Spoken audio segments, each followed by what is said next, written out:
Hey, I'm Billy Hardy, and I'm here in Lafayette, Indiana. I wanted to tell you a little bit about myself. You see, when I was 5 years old, I said a prayer. My dad was a pastor, and my mom volunteered at a Christian bookstore helping a missionary friend of the family's. And I can remember this time when I was sitting in this bookstore, and my mom was reading me this little tract. And it was a fun little tract because it was about this big, and it looked like a cartoon. It looked like a comic book, and it was fun because it was interesting for my age at 5 years old. I remember reading this tract, and it was something to the effect of little Timmy was lying and little Tommy wanted to show him why that was a bad idea. And so they did that. And at the end of this little tract, at the end of this pamphlet, the whole thing just talked about why we needed God and why we were sinners and we needed God. And so at the end of this pamphlet was a prayer. And my mom showed me this prayer, and she talked through this prayer with me. And she said that if I ever wanted to pray this prayer, just to let her know, and she would love to pray it with me. So I asked her if we could pray it right then and there, and we did. So when I was 5 years old, I said a prayer in that bookstore. But that wasn't the end of my story, because later in my life, as I continued on in my life, I continued going to church, and I attended mission trips, and I shared Christ with people. I told people about God. People came to know who Christ was because of what I told them, because I showed them things in the Bible that they didn't know before. I was a part of the Texas State Bible Drill. I went all the way to the state competition, and I knew the Bible, and I knew everything that the Bible said. I knew everything that there was to know about God. At least that's what I thought. At 12 years old, I began to think that maybe it wasn't that big of a deal to know everything about God. I quit studying the Bible. I quit caring as much as I used to. And I began to think that maybe my life could be a little bit more if I did things a little bit my own way. Maybe if I didn't have the church life in every aspect of my life, it would be a little bit more exciting. And so I began to do that.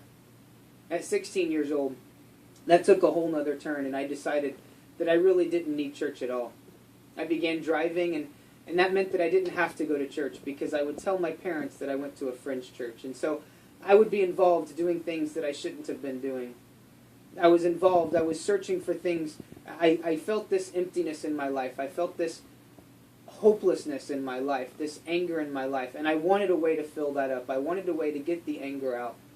And so I did things that I shouldn't have done. I was involved in smoking and drinking and sexual relationships that I shouldn't have been involved in. And that's who I was.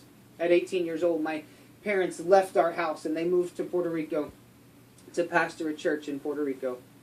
And I stayed at the house all by myself. Some friends came over, and this pretty much became the party house. And the problem with that is that within about 6 months, it was almost gone. We almost had lost everything because I couldn't keep a job long enough to pay any of the bills. I couldn't keep a job long enough to keep the electricity on. So all the utilities were off, and the house was about to be taken away.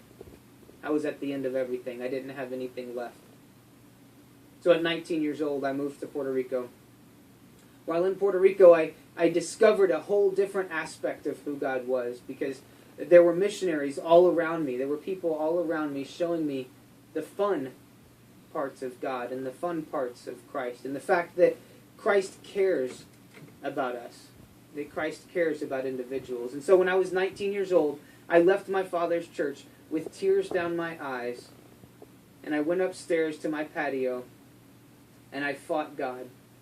And I didn't want to have anything to do with God. I didn't want to be that guy that was just going to lose control of his emotions and say that God took control of him, so I fought it. My brother came to me, and he asked me if I thought that God was trying to tell me anything, and that's when I lost it. That's when I broke loose, and I decided that God was trying to tell me something, that God was trying to tell me that I wasn't too far gone, that God was trying to tell me that no matter what I had done in the past, that it was okay, that He still loved me. See, when I was 5 years old, I said a prayer, and it was meaningless. And I got baptized, and it was meaningless.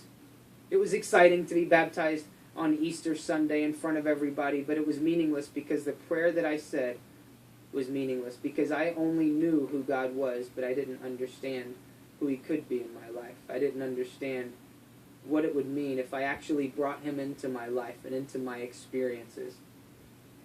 So at 5 years old, I said a prayer, but at 19 years old, I began a relationship with Christ. And I understood who Christ was in my life. At 19 years old, I prayed a prayer.